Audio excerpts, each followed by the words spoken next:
They put her at a table next to the kitchen doors, hoping she'd leave. They laughed when she toasted with water instead of the $1,000 Dom Perignon. Beatrice, the bride, smirked from her throne, convinced she had finally crushed the girl who knew her darkest secrets. But she didn't know who was sitting in the black SUV idling outside. She didn't know that the quiet woman in the plain grey dress wasn't just a guest, she was the landlord. And in exactly 10 minutes, the music was going to stop, and the most powerful billionaire in New York was going to walk in, drop to one knee, and change everything. You think you know how this ends? Trust me, you don't. The invitation had arrived 3 weeks ago in a matte black envelope embossed with gold leaf. It weighed as much as a hardcover book. Inside, the calligraphy screamed wealth. The wedding of Beatrice Vanderwall and Preston Calloway. The Plaza Hotel, Grand Ballroom. Black tie strictly enforced. For Adela, holding that invite felt like holding a live grenade. She stood outside the gilded revolving doors of the plaza on Fifth Avenue, the October wind whipping her simple charcoal coat around her legs. Taxis honked, tourists snapped photos of the red carpet rolled out specifically for this event, and a line of black Escalades and Bentleys was discharging New York's elite. Name? The security guard asked, his eyes scanning her up and down. He held a clipboard thick with names, but his expression said he didn't expect to find hers. Adela Miller, she said, her voice steady. He frowned, flipping pages. The people behind her, a tall woman in a red Vera Wang gown and a man checking his Rolex, sighed loudly. Miller. Miller. The guard ran a gloved finger down the list. He stopped near the bottom, on a separate addendum stapled to the back. A smirk touched his lips. Ah, yes, you're on the supplementary list. Go through the side entrance, please. The main doors are for the wedding party and VIP guests. Adela didn't flinch. She had expected this. Beatrice wouldn't miss a chance to remind Adela of her place. Thank you, Adela said politely. She stepped out of the line, ignoring the whispers of the couple behind her. Who is that? Staff? Must be. Look at those shoes. Definitely not this season. Adela walked to the side entrance, the service door usually reserved for vendors. She adjusted the strap of her modest purse. It wasn't Chanel or Hermes. It was a vintage leather piece she'd found at a thrift store in Brooklyn. Inside, however, tucked in the lining, was a document that was worth more than every designer bag in that ballroom combined. She entered the venue, navigating through a hallway smelling of industrial cleaner and expensive catering prep. When she finally emerged into the grand ballroom, the sight was breathtaking. Crystal chandeliers the size of small cars hung from the ceiling, casting a golden glow over 300 guests. The scent of white peonies, thousands of them imported from Holland that morning, filled the air. A string quartet was playing Debussy in the corner. Adela scanned the room. She saw faces she recognized from the tabloids and business journals. There was Carter Banks, the tech mogul who had just sold his startup for $3 billion. There was Senator Sterling, laughing with a real estate tycoon, and in the center of it all, standing under a floral archway worth more than Adela's childhood home, was Beatrice. Beatrice looked like a queen. Her dress was a custom Oscar de la Renta, dripping in lace and pearls. She was laughing, her head thrown back, holding court. But the moment Adela stepped onto the plush carpet, Beatrice's head snapped toward her. It was instinct, predator spotting prey. Beatrice excused herself from a group of adoring bridesmaids and glided toward Adela. The crowd seemed to part for her. Adela, Beatrice exclaimed, her voice loud enough to turn heads. You actually came. I told Preston you wouldn't be able to afford the flight, but then I remembered. You still live in that little apartment in Queens, don't you? So a subway ride is cheap enough. A ripple of polite, cruel laughter moved through the nearby guests. Adela smiled, a small, tight expression. Hello, Beatrice. Congratulations. The venue is beautiful. It is, isn't it? Beatrice preened, touching the diamond necklace at her throat. Daddy pulled so many strings. We wanted to keep it intimate, of course, just the crème de la crème. But I told Daddy we have to invite Adela. It's charity, really. Everyone deserves to see how the other half lives at least once. She leaned in closer, her perfume, something heavy and musky like tuberose, cloying in Adela's nose. Just try not to embarrass me, okay? No asking guests for job leads, and definitely no stealing the silverware. I'm just here to wish you well, Beatrice, Adela said. Right. Well, Beatrice waved a manicured hand vaguely toward the back of the cavernous room. Your table is over there. By the kitchen swing doors. It was the only spot we could squeeze you in. Try not to get in the waiter's way. Beatrice turned on her heel and walked away, her laughter trailing behind her as she rejoined her circle. Adela stood alone for a moment, feeling the weight of 300 pairs of eyes glazing over her, dismissing her as irrelevant. She began the long walk across the ballroom. The floor felt like a mile long. She passed tables with centerpieces of spun sugar and gold leaf. She passed table 1, where the groom's family sat. She passed table 5, where the senators sat. She kept walking until the carpet became thinner, until she could hear the clatter of dishes and the shouting of chefs. Table 44. It was a small, wobbly round table pushed directly against the wall, right next to the service station where dirty dishes were being stacked. There were no other chairs. It was a table for one. Adela sat down. The draft from the kitchen door hit her back every time a waiter kicked it open. She placed her purse on her lap. She looked at the empty seat opposite her. Beatrice hadn't even bothered to put a place setting for anyone else to sit with her. A waiter rushed by with a tray of lobster tails. "Excuse me," Adela said softly. "Could I get some water?" The waiter didn't even look at her. "Not my section," he muttered, rushing toward the VIP tables. Adela sat back, watching the room sparkle. They thought she was the girl who had disappeared after high school. The scholarship student who dropped out of the Ivy League because her parents died and the money ran out. They thought she was broken. She touched the clasp of her purse again. Patience, she told herself. Just wait for the speech. Dinner was a 5-course affair that lasted 2 hours. For the guests at the front of the room, it was a culinary journey. Wild mushroom risotto with truffle oil, seared scallops, filet mignon sourced from Kobe, Japan. For Adela at table 44, it was an exercise in invisibility. When the waiters came around with the risotto, they skipped her table entirely. Adela watched as the server placed a steaming plate in front of a woman at table 43, then turned his back to Adela to refill a wine glass. "Excuse me," Adela tried again. The waiter, a man with slicked-back hair and a tired expression, glanced at her. He looked down at his manifest. "Sorry, miss, the count for the filet was tight. The kitchen said we're short one. We assumed—" He gestured vaguely at her outfit. "We assumed you wouldn't mind the chicken. It'll be out in 20 minutes. "I see," Adela said. "That's fine." She wasn't hungry anyway. Her stomach was a knot of adrenaline. By the time the main course was cleared, Adela had been served nothing but a bread roll and a glass of lukewarm tap water. She watched the room. Beatrice was moving from table to table, clinking glasses, accepting compliments. Every time she looked in Adela's direction, she whispered something to her new husband, Preston, and they both giggled. Preston Calloway, the son of a real estate tycoon. He was handsome in a generic, soft way, the kind of man who had never been told no in his life. He had been Adela's lab partner in chemistry back in high school. He used to copy her homework. Now he looked at her like she was a stain on the tablecloth.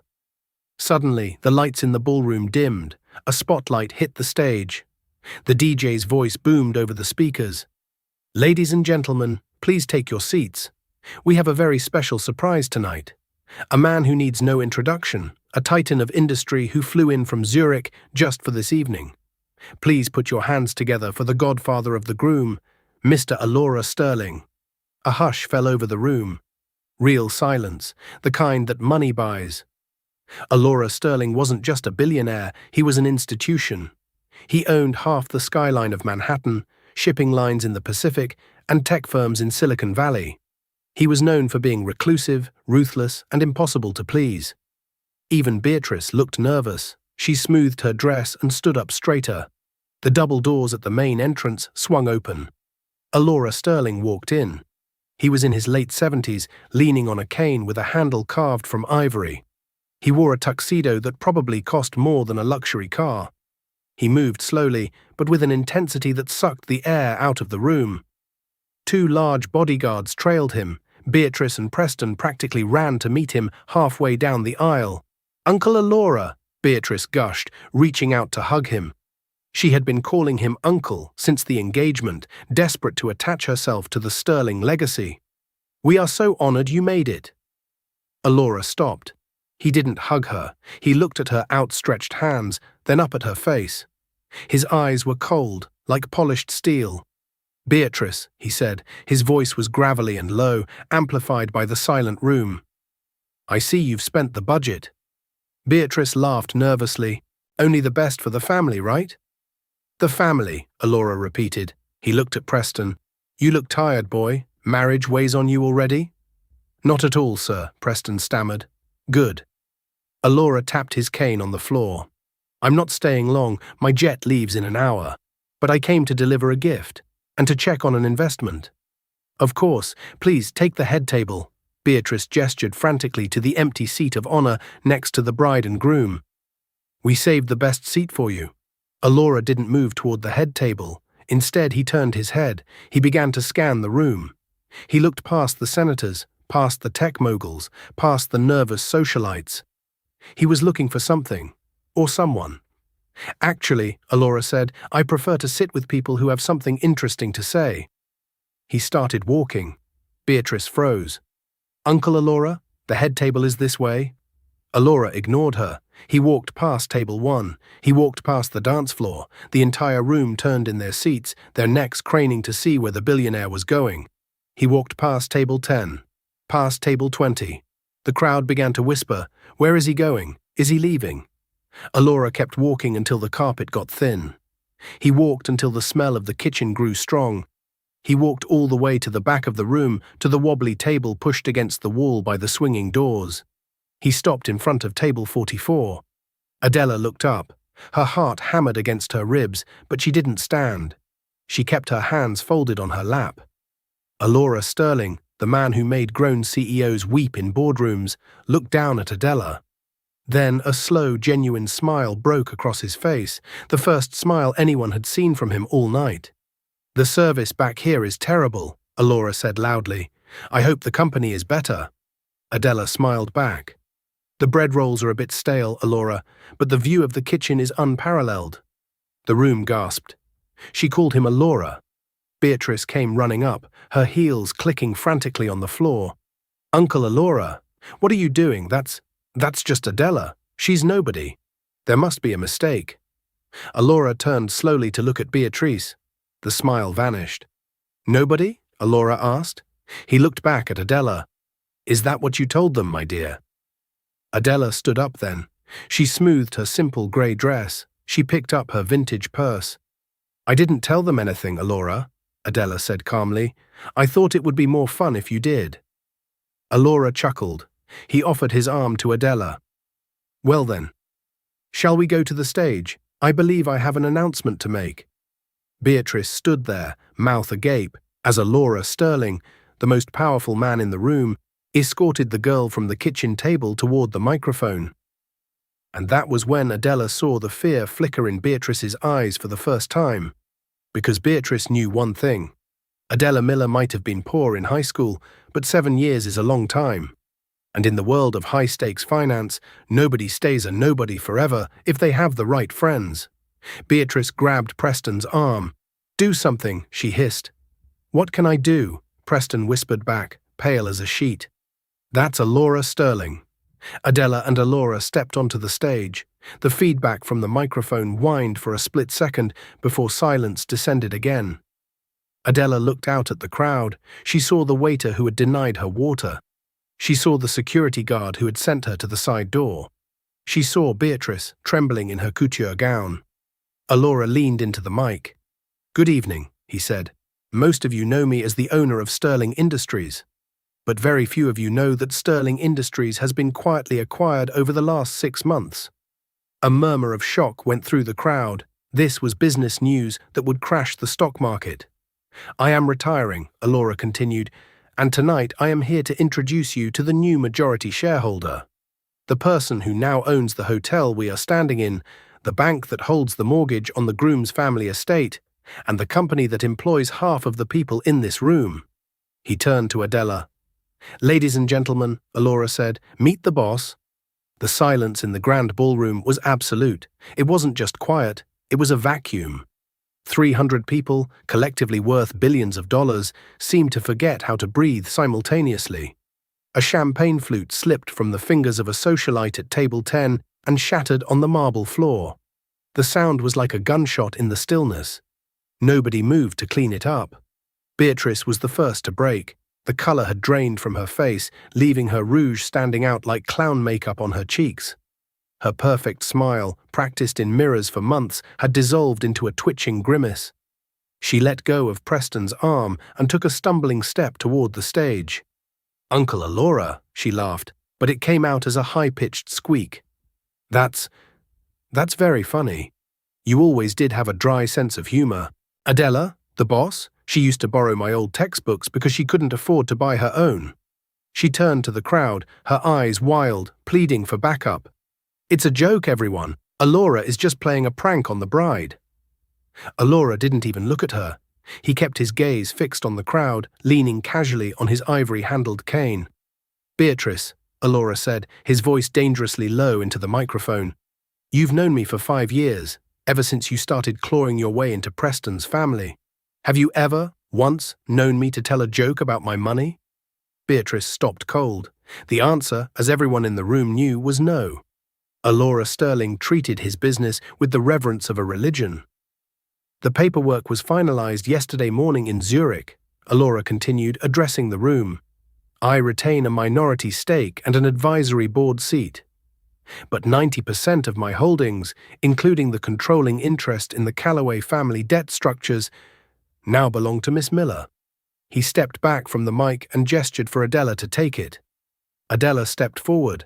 The lights were hot on her face. She looked down at the sea of stunned faces. She saw Senator Sterling, no relation to Alora, just a sycophant, frantically typing on his BlackBerry under the table. She saw the tech mogul, Carter Banks, looking at her with sudden intense fascination. And she saw Beatrice standing just below the stage, looking up like a peasant facing the guillotine. Adela tapped the microphone once. A sharp thump echoed through the room. "Thank you, Alora," Adela said. Her voice was calm, clear, and utterly lacking in the nervousness she had felt an hour ago. It was the voice she used in boardrooms, the voice that had convinced Alora she was ready. "I apologize for interrupting the festivities," she continued. "Beatrice, your dress is lovely, truly." Beatrice flinched at the compliment as if she'd been slapped. "However," Adela said, her tone hardening just a fraction, "I find the seating arrangements tonight a little inefficient." She scanned the room until her eyes landed on the maitre d', the man in the tuxedo who had sneered at her entrance. He was currently standing by the kitchen doors, looking like he wanted the floor to swallow him whole. "Maitre d'," Adela called out. He jumped. "Yes, madam." "Table 44 is closed," Adela said. "The ventilation back there is poor and the service is abysmal. Please have 2 settings moved to table 1, immediately. Table 1, the head table, the bride and groom's table." A gasp rippled through the room. This was a hostile takeover, playing out in real time over wedding centerpieces. Beatrice looked ready to scream. "You can't. That table is for family." "Beatrice," Alora interjected softly from behind Adela. "Did you not hear me? She owns the hotel. She owns the table. If she wanted to, she could have this entire ballroom cleared in 10 minutes and turn it into a pickleball court. I suggest you learn to share." The staff moved with lightning speed. The maitre d' himself, sweating profusely, ran to table 1. He whispered urgently to 2 of Preston's distant cousins, who practically leapt out of their chairs to vacate the prime spots. Within 2 minutes, 2 new places were set at the head table, right next to the empty seats of the bride and groom. Adela walked down the stage steps, Alora gently holding her arm.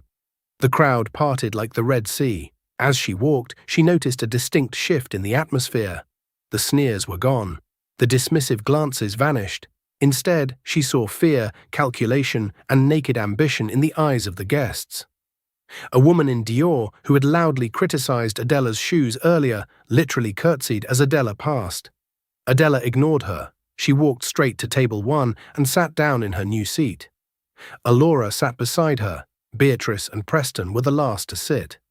They approached their own wedding table like prisoners walking to the electric chair. Beatrice sank into her seat, her enormous tulle skirt crushing against Adela's simple grey dress. The band, taking a cue from a frantic wedding planner, started playing soft jazz again, but nobody was listening to the music. Every ear was tuned to table 1. Adela picked up the linen napkin and placed it on her lap. She looked at the waiter, a new one, the head captain of the banquet staff, who materialized instantly at her elbow. "Champagne, Ms. Miller?" he asked, his voice trembling slightly. "We have the 96 Dom Perignon on ice for the head table." Adela smiled. "Actually, no, I believe I'll have the tap water. I hear it's very exclusive tonight. Only available at table 44. The waiter turned pale. Ms. Miller, I am so sorry about the earlier confusion." "Water," Adela repeated, her voice light but firm, "and perhaps a bread roll that wasn't baked yesterday." She turned to Beatrice, who was staring at her plate, her knuckles white as she gripped her fork. "So, Beatrice," Adela said conversationally, loud enough for the surrounding tables to hear, "tell me about the honeymoon. The Maldives, wasn't it?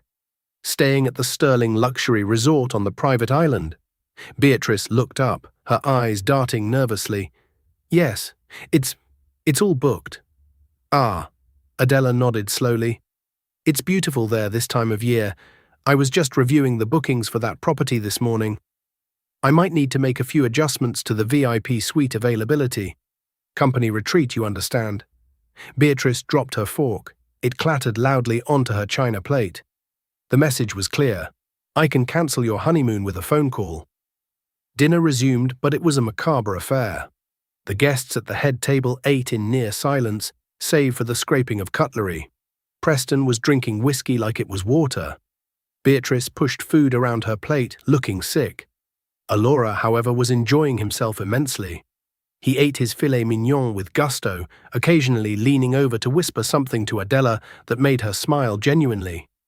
"They are terrified of you," Alora murmured, taking a sip of red wine. "It's delicious." "I haven't done anything yet, Alora," Adela whispered back. "Exactly. The anticipation of the guillotine is always worse than the blade." Preston's father, Mr. Calloway, a bloated man in an ill-fitting tuxedo, leaned across the table toward Alora. He was sweating so heavily his forehead was gleaming under the chandeliers. "Alora, wonderful surprise, truly," Mr. Calloway stammered, trying to sound jovial. "Retirement, eh? Well deserved. But this transition, it won't affect existing arrangements, will it? The construction loans for the Midtown project, for instance?" Alora wiped his mouth with his napkin. He didn't answer Calloway. Instead, he turned to Adela. "Adela, my dear, Mr. Calloway is asking about the Midtown project loans." Adela placed her water glass down deliberately. She turned to face the father of the groom. "Mr. Calloway," Adela said politely, "I remember you. You used to chaperone the high school dances.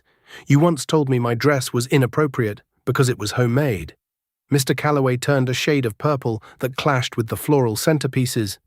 "Ms. Miller, Adela, that was years ago, kids' stuff. Surely we can move past that." "Oh, I've moved past it," Adela said.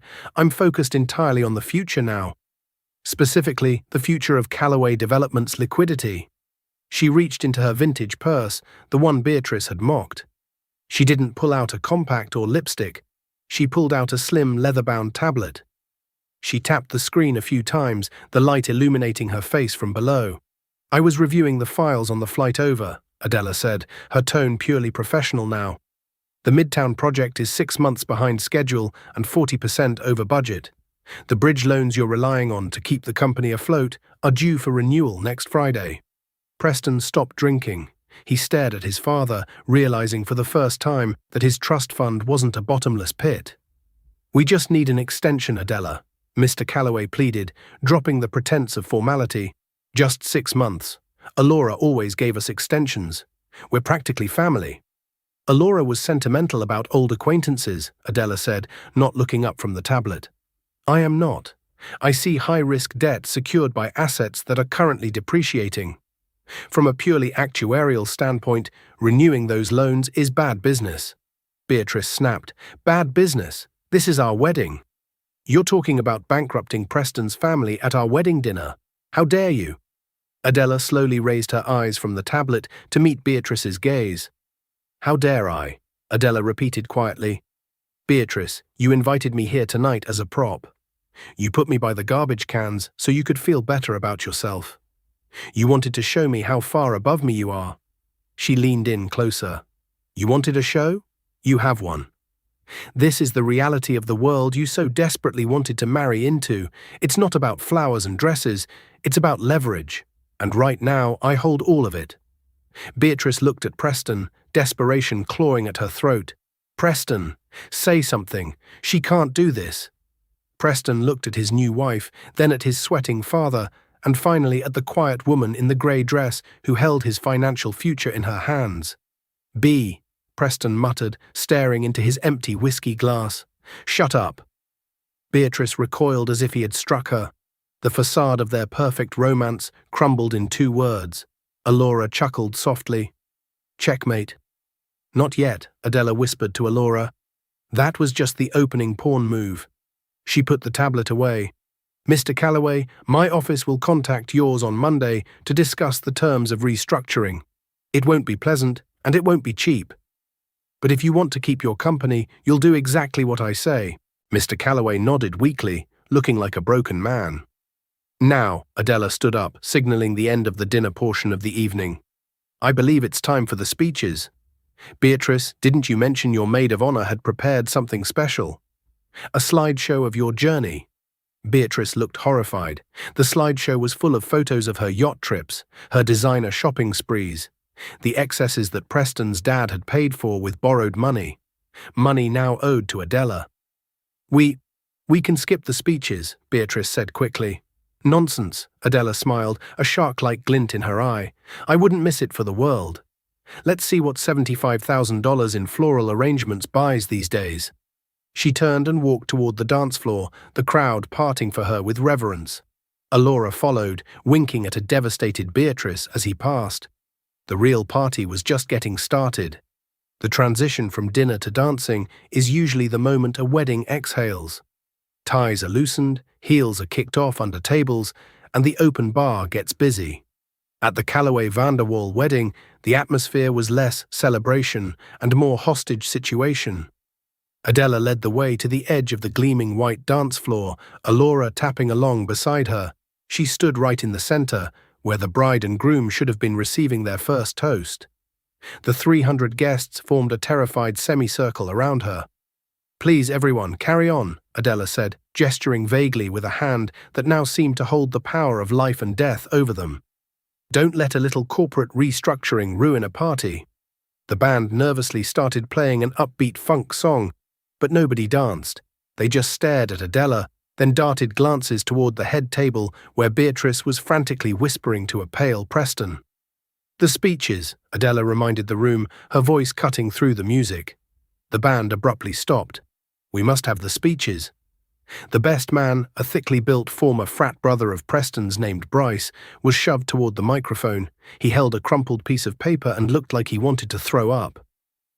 Hi," Bryce mumbled into the mic. Feedback shrieked, making everyone jump. "For those who don't know me, I'm Bryce. I've known Preston since his dad bought our way out of that DUI in Cabo. Right, buddy?" He tried to laugh. It was the only sound in the room. Preston didn't even look up. Mr. Calloway at table 1 looked like he was having a cardiac event. The mention of wasted money and legal bailouts suddenly wasn't funny anymore. It was evidence for the prosecution. Bryce floundered. "Anyway, Beatrice, you look great. Expensive, but great. Preston, you lucky dog, you guys are going to have the best life. To the happy couple." He raised his glass. Nobody else did. Bryce downed his drink in one gulp and practically ran off the stage. "Short and sweet," Adela commented from the sidelines. "Now the maid of honor, and the slideshow." Beatrice stood up abruptly at the head table. "No, the projector is broken. We can't do it." "I'm told it's working perfectly," Adela said, nodding to the AV technician in the corner. The tech, terrified of disobeying his new boss, immediately hit a button. A massive screen descended behind the stage. The lights dimmed further. The slideshow began with sappy music. It was meant to be a testament to their love story. Instead, Under Adela's watchful gaze, it played like an indictment of their greed. There was a photo of Beatrice flashing a diamond Rolex on a yacht in Monaco. Caption: "Summer sun," the room murmured. They knew now that yacht trip was likely paid for with a high-interest bridge loan that Adela now owned. There was a photo of Preston closing on a penthouse he clearly couldn't afford, popping champagne. The room winced. Every photo of excess, every designer label flaunted on screen felt like a nail in their social coffin.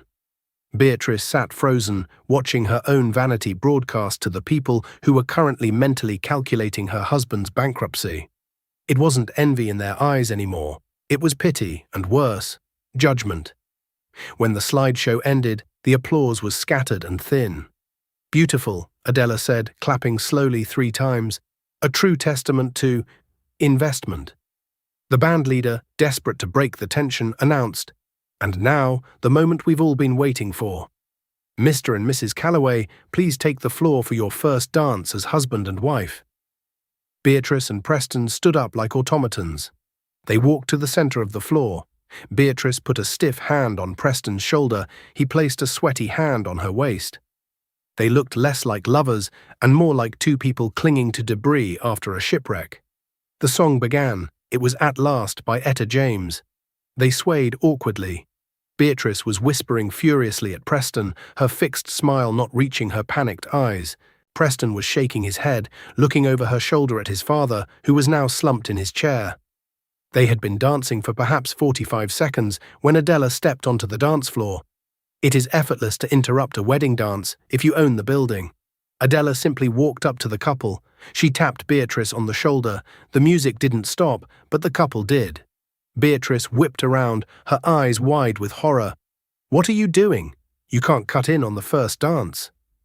"Actually," Alora Sterling's voice boomed from the edge of the floor as he stepped up beside Adela, "I believe it's customary for the host of the event to share a dance." Alora offered his hand to Adela. Beatrice looked around. "Preston, do something." Preston looked at the billionaires standing in front of him. He looked at his wife, the architect of this disaster. He stepped back. "Let them dance, Bea," he mumbled. Beatrice gasped, left alone in the center of the floor in her massive gown as her husband retreated to the sidelines. Adela took Alora's hand. The old man, despite his cane, moved with surprising grace. They began to waltz in the center of the floor, taking over the space meant for the bride and groom. It was a surreal sight. The young, plain-dressed woman from Queens waltzing with one of the richest men on earth, while the bride stood frozen 10 feet away, watching her perfect day turn into a perfect nightmare. As they turned, Alora leaned close to Adela's ear. "You know, my dear, revenge is usually best served cold. But I must admit, serving it heated under stadium lighting with a live band is much more entertaining." Adela rested her head lightly on his shoulder for a moment, a genuine smile touching her lips. "It's not revenge, Alora. It's just balancing the books." After a minute, Adela gently broke away from Alora. She turned to face Beatrice, who was still standing there, trembling with rage and humiliation. "Your turn," Adela said softly to the bride. "Try to enjoy it. It cost enough." Adela walked off the floor. The band seemed uncertain whether to continue playing for the shattered couple. Adela didn't return to her table. She headed toward the exit doors leading to the main lobby, needing air. She needed to get away from the smell of fear and expensive perfume. Adela slipped into the ladies' lounge off the main hallway. It was an opulent space, all gilded mirrors, velvet settees, and marble countertops, quiet save for the soft hum of jazz from the ballroom. She turned on a gold faucet to run cold water over her wrists. Her heart was finally starting to slow down. The adrenaline of the execution was fading, leaving her feeling hollowed out, but strangely clean. The door swung open violently. Beatrice stood there. Her perfect updo was starting to unravel, a few tendrils of blonde hair sticking to her tear-streaked cheeks. The massive skirt of her Oscar de la Renta gown filled the doorway. She stared at Adela in the mirror. Adela didn't turn around. She just watched Beatrice's reflection as she dried her hands on a thick linen towel. "Why?" Beatrice whispered, her voice raw. She stepped inside, letting the door close with a heavy click behind her. The sounds of the party were muffled now. It was just the two of them. "Why did you come?" Beatrice demanded, her voice rising to a shriek. She marched over, grabbing Adela's arm and spinning her around. "Why didn't you just stay away? You hate me. Why come just to ruin everything?" Adela looked down at Beatrice's hand, clutching her cheap grey sleeve. She didn't pull away. She just looked at the hand until Beatrice, unsettled by the lack of reaction, let go. "You sent me an invitation, Beatrice," Adela said calmly. "It was a joke," Beatrice cried. "It was supposed to be a joke. You weren't supposed to actually show up. And you certainly weren't supposed to show up as this." She gestured wildly at Adela, as if her newfound power was a physical deformity. "A joke," Adela repeated. She leaned back against the marble counter, crossing her arms. "Like the time senior year when you told everyone I stole the prom money, so the principal would revoke my recommendation for the Stanford scholarship." Beatrice froze. The color dropped from her already pale face. That was high school, Adela. We were kids. "It changed the entire trajectory of my life," Adela said. Her voice wasn't loud, but it was harder than diamond. "I lost that scholarship. I couldn't afford Stanford without it. I had to stay in the city, work 2 jobs, take night classes at community college while taking care of my sick aunt." Beatrice stammered, I didn't know about your aunt." "No, you didn't ask. You were too busy laughing at my clothes and making sure Preston copied my chemistry notes so he wouldn't fail." Adela's eyes bored into Beatrice. "You took everything from me back then because it amused you.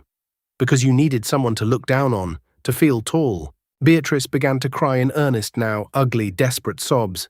Her makeup ran in black streaks down her face. "I'm sorry," Beatrice blubbered, reaching out a hand. "Adela, I am so sorry. Please don't ruin us.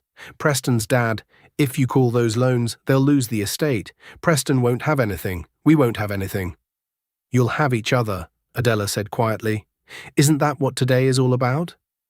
Love?" Beatrice looked at her with terrified eyes. It was clear that love was very low on the list of reasons for this marriage. "Look at me," Adela commanded. Beatrice sniffed and looked up. "I didn't come here to ruin you, Beatrice. You did that yourself when you decided to marry a credit card instead of a man," Adela said. "I came here to show you that the world doesn't work the way you think it does anymore. The mean girls don't always win. Sometimes the scholarship kids grow up, and they buy the school."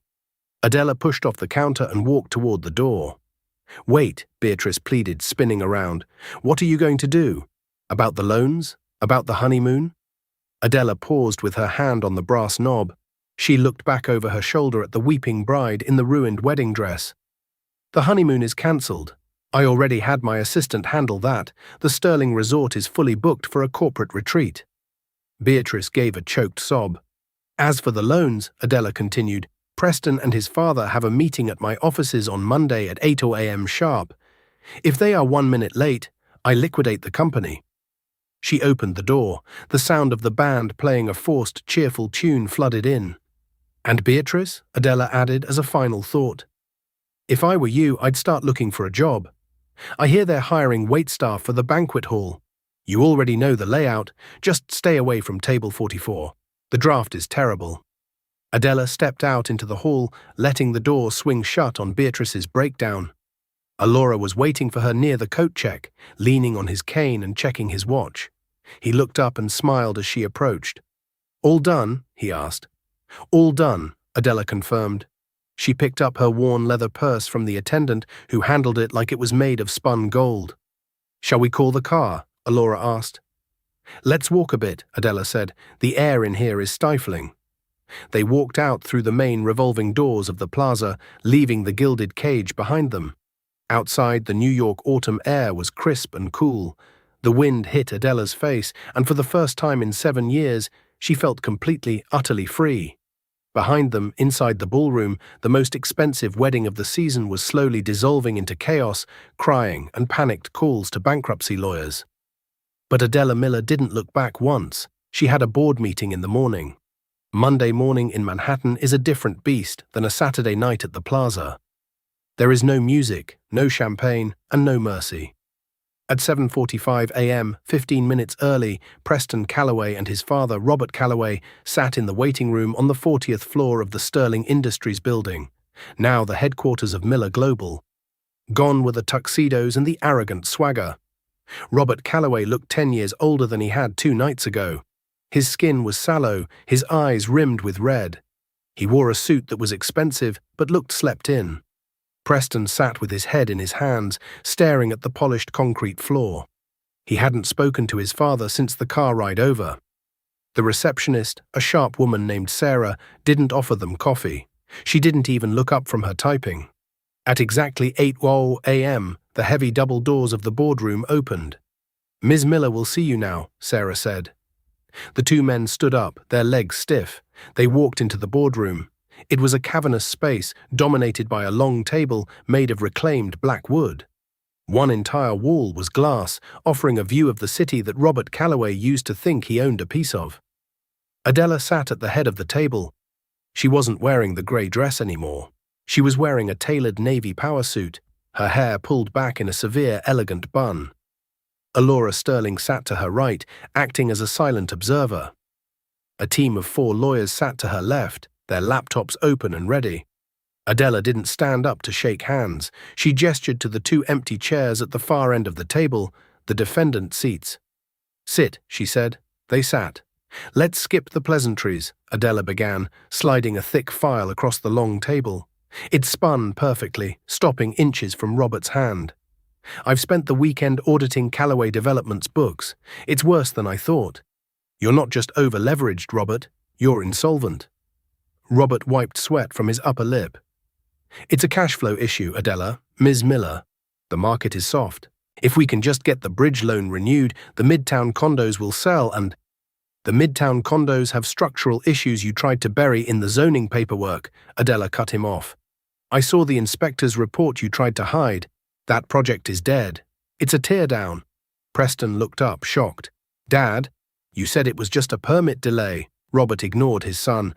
"Adela, please, we have history. Alora knows me. We can work this out. I can sell the Hamptons house. I can liquidate the yacht." "The yacht is leased," Adela said coldly, "and the Hamptons house is already used as collateral for your operational line of credit. You own nothing, Robert. In fact, you own less than nothing." She tapped a key on her laptop. A screen on the wall flickered to life, showing a complex web of numbers. "Here is the offer," Adela said. "It is non-negotiable. I am acquiring Calloway Development in its entirety. The brand, the assets, the liabilities. All of it." "For how much?" Robert asked, a glimmer of hope in his eyes. "For $1, Adela said. The room went silent.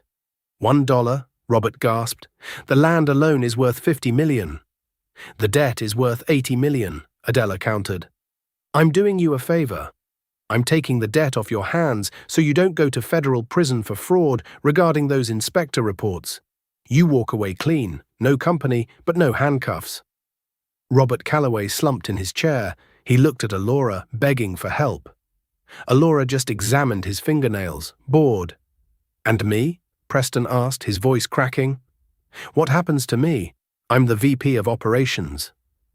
Adela looked at her high school lab partner, the boy who had let Beatrice bully her for years.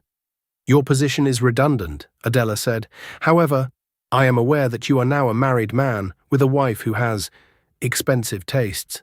Unemployment won't suit Beatrice." Preston flinched. "Beatrice and we haven't spoken since Saturday." "I have a job for you, Preston," Adela said. "I'm keeping the Calloway Building Management Division. We need a site manager for the sanitation crew at the Midtown demolition site." Preston's jaw dropped. "You want me to be a janitor?" "I want you to manage the janitors," Adela corrected. "It pays $45,000 a year. Full benefits. It's honest work, Preston. More honest than anything you've done in the last 5 years. Take it or leave it." Preston looked at his father, who was too busy mourning the loss of his empire to care about his son's dignity. I'll take it," Preston whispered.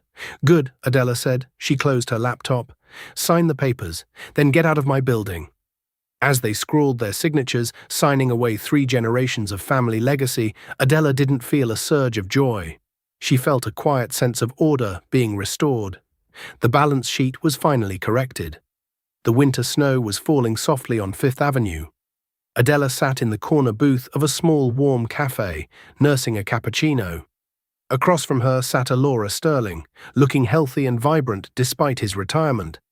"I saw the quarterly reports," Alora said, smiling over his tea. "Profits are up 12%. The shareholders are calling you the Iron Lady of real estate." Adela laughed. "They call me worse behind my back, I'm sure." "Only the ones who are afraid of you," Alora winked. "By the way, I stopped by the old Callaway site yesterday. The demolition is almost done." "Is it?" Adela asked, looking out the window. "Yes." "I saw Preston," Alora said. "He was wearing a hard hat and a neon vest. He actually looked decent. He's lost weight. He was directing a truck. He seemed focused." "Work is good for the soul," Adela mused. "And the wife?" Alora asked. "The lovely Beatrice?" Adela took a sip of her coffee. "The annulment went through last week. Preston filed for it 3 days after the meeting. Turns out Beatrice wasn't interested in being the wife of a sanitation manager. She tried to sue for alimony, but since the marriage lasted less than 48 hours and Preston had 0 assets, the judge laughed her out of court." "Where is she now?" "I heard she moved back in with her parents in Connecticut," Adela said. "She's trying to become a lifestyle influencer on social media, but it's hard to influence people when you're posting from your childhood bedroom." Alora chuckled, shaking his head. "You saved that boy, you know, Preston. If he had stayed with her, living off his father's fraud, he would have ended up in jail or dead." "I didn't do it to save him," Adela said honestly. "Maybe not, but that was the result." Alora reached across the table and patted her hand. "You did good, kid. You proved that competence is the only true currency." Adela looked at the reflection in the cafe window. She saw a woman who was strong, capable, and no longer afraid of whispers. She thought about the girl at table 44, the girl by the kitchen doors. That girl was gone. Adela finished her coffee and stood up. She pulled on her coat, a beautiful tailored cashmere trench paid for with her own money. "Come on, Alora," she said. "I have a meeting with the architects for the new building. We're going to build affordable housing where the Callaway Tower used to be." "Affordable housing?" Alora raised an eyebrow. "Not as profitable as luxury condos." "No," Adela smiled, opening the door and stepping out into the crisp New York air. "But it's better for the city. And besides, I'm the boss. I can do whatever I want." They walked down the street together, the billionaire mentor and his successor disappearing into the city they now shaped, leaving the ghosts of the past buried in the rubble behind them. And that is how the girl from table 44 ended up owning the entire building. It's a brutal lesson, but a necessary one. Never assume you know someone's worth just by looking at their clothes or where they sit. Beatrice and the Callaways thought they were untouchable because of their titles. But they forgot that titles can be bought, and empires can crumble overnight if they're built on lies. Adela didn't just get revenge, she got justice. She stripped away their fake wealth and forced them to face reality for the first time in their lives. Preston is sweeping floors, Beatrice is back in her childhood bedroom, and Adela is reshaping the skyline. What do you think? Was Adela too harsh on Preston, or did he deserve to lose everything for standing by while his wife bullied her? And what would you do if you had the power to buy out the people who mistreated you? Let me know in the comments below. If you enjoyed this story of high-stakes karma, please hit that like button. It really helps the channel. And don't forget to subscribe and ring the bell so you never miss a new story. Thanks for watching, and I'll see you in the next video.